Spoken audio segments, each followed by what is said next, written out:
चलिए एक बड़ा स्कैम हम आपको दिखाने जा रहे हैं, जहां पे एक ही ज़मीन पे दो दो रजिस्ट्री होता है और जो ओरिजिनल पैसा देकर के रजिस्ट्री करवाता है, जब वो जाता है अपना कब्जा लेने के लिए, तब पता चलता है कि उसका ज़मीन तो कहीं और रजिस्ट्री ऑलरेडी हो चुका है। अब सवाल है कि ये मामला आखिर कहाँ से उजागर हुआ।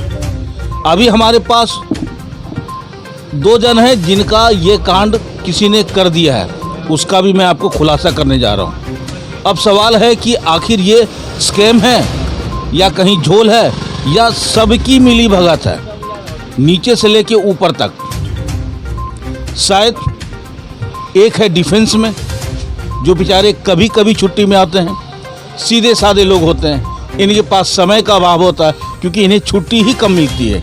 और उस दरमियान अगर वो आते भी हैं, अगर कैजुअल लीव में आते हैं तो यानी कि 10 से 12 दिन का इनको छुट्टी मिलता है, जिसमें कि 2 दिन आना जाना भी लग जाता है, या 3 दिन या 4 दिन लग सके अकॉर्डिंग टू डिस्टेंस। ये कश्मीर में पोस्टेड हैं। अब सोच लीजिए कि कश्मीर से यहाँ तक आने में 2 दिन कम से कम लगना ही लगना है, 4 दिन। 8 दिन में ये क्या करेंगे, किसका चक्कर काटेंगे।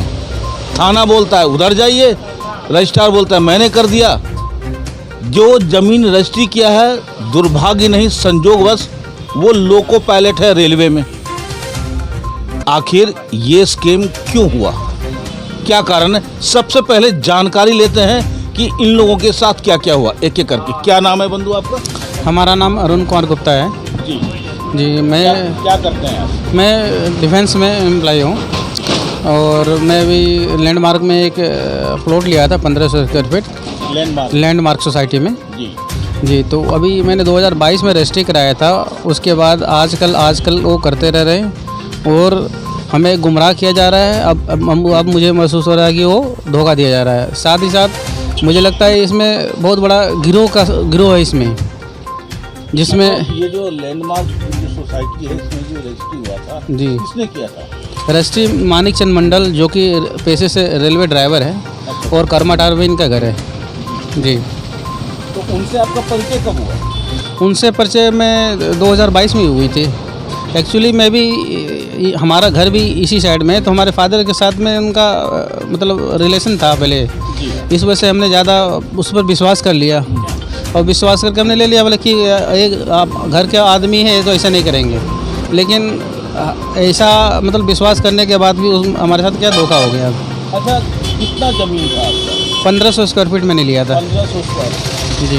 क्या रेट था, लगभग क्या पेमेंट? उस समय मैंने पेमेंट किया था 8 लाख रुपया दिया था।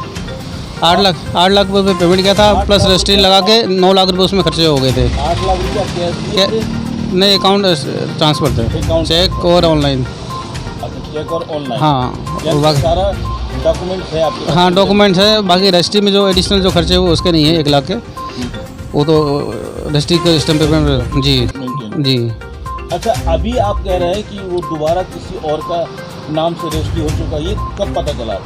ये मैं जब आया तो पिछली बार ही आया था, तो बोला था कि अगले बार मैं आपको पेमेंट कर दूंगा फॉर फुल पेमेंट। उसने चेक दिया था मुझे चेक दिया था 11,69.5 लाख का उन्होंने चेक दिया था इंटरेस्ट के साथ में, जो कि बोला था कि 2 महीने का समय दीजिए, मैं आपको पेमेंट क्लियर करा दूंगा चेक। लेकिन चेक डालने से पहले उन्होंने 3-4 दिन टाइम बदली करता रहा। बोला आज नहीं डालना, मंडे को डालना। जब मंडे आता है तो बोलता है कि फ्राइडे को जब आया बोला नेक्स्ट तारीख को डेट देता रहा। फिर एक दिन बोला नहीं आप डाल दीजिए क्लियर हो जाएगा, लेकिन उस समय डाला और वो चेक बाउंस हो गई। एक सवाल। दूसरा सवाल, वो आपको 11 लाख कुछ रुपये का चेक क्यों दिया था? वो ज़मीन के बदले में कि ज़मीन हमारे पास अभी अवेलेबल नहीं है, तो इसके बदले आपको ज़मीन दे दिए। ज़मीन के बदले आप कह रहे हैं कि वो ज़मीन रजिस्ट्री आपके नाम से हो गया था? जी, हमारी पत्नी के नाम से भी जी। तो आखिर वो ज़मीन फिर गया कहाँ? वो क्योंकि वो एक ज़मीन को कई लोगों को मतलब सेल कर दिया, इसलिए उसका म्यूटेशन नहीं हो रहा है। जब रजिस्ट्री म्यूटेशन के लिए आपने देखा कि इनके साथ कितना बड़ा छल हुआ है। ये डिफेंस है, यानी कि देश की सीमा की सुरक्षा करते हैं। इसी वजह से आज हम लोग यहाँ पे सुरक्षित महसूस करते हैं, शांति माहौल में रहते हैं। और अगर देश प्रेमी के साथ ही अगर ऐसा छल हो तो इससे बड़ा देशद्रोह का तकमा शायद ही किसी को मिलेगा। अब हम आते हैं दूसरे पक्ष के पास, इनके साथ भी सेम घटना घटी है। क्या नाम है बंधु आपका? नाम मेरा मिथिलेश कुमार सिंह हुआ जी। मैंने भी लैंडमार्क में ज़मीन लिया था रेणु सिंह के नाम से, मेरी वाइफ है, और मैंने भी उसे 8 लाख रुपया दिया था। ज़मीन का हाँ, मानिक चंद मंडल ने ज़मीन का रजिस्ट्री किया, 1500 स्क्वायर फीट का रजिस्ट्री हो चुका है, लेकिन पोजीशन नहीं मिल पाया अभी तक। बीच में जाने के बाद बोले अभी पोजीशन देंगे, 1 महीना बाद देंगे, अभी मिट्टी काटना है। करते करते फिर हम लोगों ने म्यूटेशन में डाला तो म्यूटेशन नहीं हो पाया, क्योंकि सीओ साहब बोले कि इसमें तो रकबा नहीं है, इसमें ज़मीन ही नहीं है, ऑलरेडी ज़मीन बेच चुका है, तो म्यूटेशन कहाँ से? म्यूटेशन नहीं हो पाया। फिर हम लोगों ने उनके मानिक चंद मंडल के घर भी गया, जो कि लोको पायलट हैं, ड्राइवर हैं। घर में जाने के बाद वो बोले कि अब ज़मीन का ऐसा है कि ज़मीन तो अब नहीं है, हम ज़मीन के बदले में आपको पैसा ही वापस कर देते हैं या दूसरा ज़मीन दे देते हैं। हम लोग हर हाल में रेडी हो गए, क्योंकि हम लोग तो खून पसीना की कमाई से प्राइवेट जॉब करते हैं। खून पसीना की कमाई से पैसा इकट्ठा किए थे, 8-8.5 लाख रुपया, और उनको दिए थे। तो उन्होंने फिर चेक दे दिया।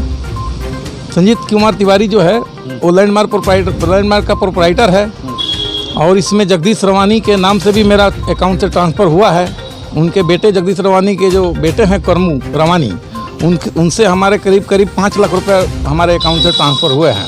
इसमें जगदीश रवानी कहाँ से आ गए? क्योंकि जगदीश रवानी का इन्वॉल्वमेंट हम इसलिए कह सकते हैं क्योंकि मेरा मनी ट्रांसफ़र उनके बेटे करमू रवानी के नाम पे ट्रांसफ़र हुआ है। 3 लाख रुपया, जो 8 लाख दिए, 3.5 लाख रुपया उनके नाम पे गया है। दूसरा है कि जब भी जाइए बाउंड्री उन्हीं का बेटा कराएगा तो कराएगा, दूसरा कोई नहीं करा सकता है। इस तरह का लिटिगेशन लगा के कोई जाता ही नहीं है वहाँ पे, उनके डर से। और वो धमकी भी देते हैं ना। कौन देते हैं? जगदीश रवानी धमकी देते रहते हैं कि देखो भाई तुम लोग ऐसा केस मत करो, हमारे बेटे के नाम से केस मत करो, नहीं तो कुछ कर देंगे हम, है ना। और कल 11 बजे रात की बात है, 2-3 आदमी हमारे पीछे घूम ही रहे थे। तब तक हम बोले कि भाई कौन है भाई, तो वो लोग कुछ बोले नहीं, लेकिन पता चला कि वो लोग कह रहे हैं कि केस करने आप लोग जा रहे हैं, जो गलत कीजिएगा आप लोग। तो उसका भी डर है, इसीलिए हम बलियापुर थाना आए हुए थे अपना कंप्लेन दर्ज करने कि भाई हमारा कंप्लेन दर्ज किया जाए। तो क्या आपका कंप्लेन दर्ज हुआ? एप्लीकेशन तो दिया हुआ 15-20 दिन हुआ, अब FIR नहीं हो पा रहा है। यहाँ के जो थानेदार साहब है बोले CP केस कीजिए, कोर्ट जाइए। कोर्ट जा रहे हैं तो कह रहा है कि जाइए थाना जाइए। तो इस कारण से हम लोग बहुत परेशान हैं।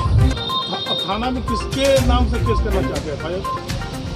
मानिक चंद मंडल के नाम से केस करेंगे, क्योंकि वो रजिस्ट्री किए हैं, और दूसरा जो है हमारा अकाउंट ट्रांसफ़र हुआ है करमू रवानी। तो आप दोनों के नाम से केस करना? दोनों के नाम पे हम केस करेंगे, सो डैट कि इसका सॉल्यूशन निकले। आपने देखा कि इनके साथ भी सेम हादसा हुआ, इसको रिपीट हादसा कह सकते हैं, और इस तरह का बहुत तरह का कांड जो है हो चुका होगा। फिलहाल मीडिया के पास अभी 2 गवाह है, और इन्होंने अपना पुख्ता सारा एविडेंस के साथ बताया है कि हमारे साथ क्या क्या घटना घटी है। इसमें तीसरा चेहरा जगदीश रवानी का भी आ रहा है, जो प्रतिष्ठित व्यक्ति हैं, ज़मीन के कारोबारी हैं, स्कूल भी चलता है उनका, लेकिन इनका पीछे का रूप कुछ इस ढंग से है जो आपके सामने आया। अब रहा कि दबंगई भी चल रहा है, धोखाधड़ी भी चल रहा है, स्कैम भी हो रहा है, और ना ज़मीन मिल रहा है और ना ही पैसा मिल रहा है। अब बेचारे लोग जाएं तो जाएं कहाँ? थाना प्रभारी बोलता है CP केस करो, FIR लेने से साफ मना कर रहे हैं। हो ना हो थाना भी कहीं ना कहीं इन्वॉल्व है। आप देख रहे हैं सब पर नज़र। धन्यवाद। माधव अपार्टमेंट हीरापुर धनबाद स्थित चंदन स्टूडियो कई राज्य स्तरीय फोटो प्रतियोगिता में विजेता रह चुके हैं एवं राज्यपाल से भी सम्मानित हो चुके हैं। चंदन स्टूडियो शादी ब्याह के फोटो वीडियो को एक्सपर्ट टीम मेंबर्स एडवांस कैमरे एवं लेटेस्ट टेक्निक से करते हैं।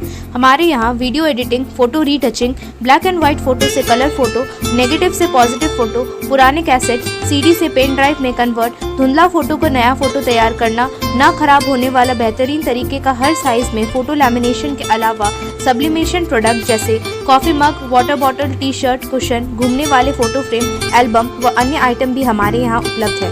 हमारा पता Chandan studio Madhav apartment near SBI ATM Hirapur Dhanbad. Phone number 9431162737 एवं 7004043418। आप देख रहे हैं सब पर नज़र। धन्यवाद।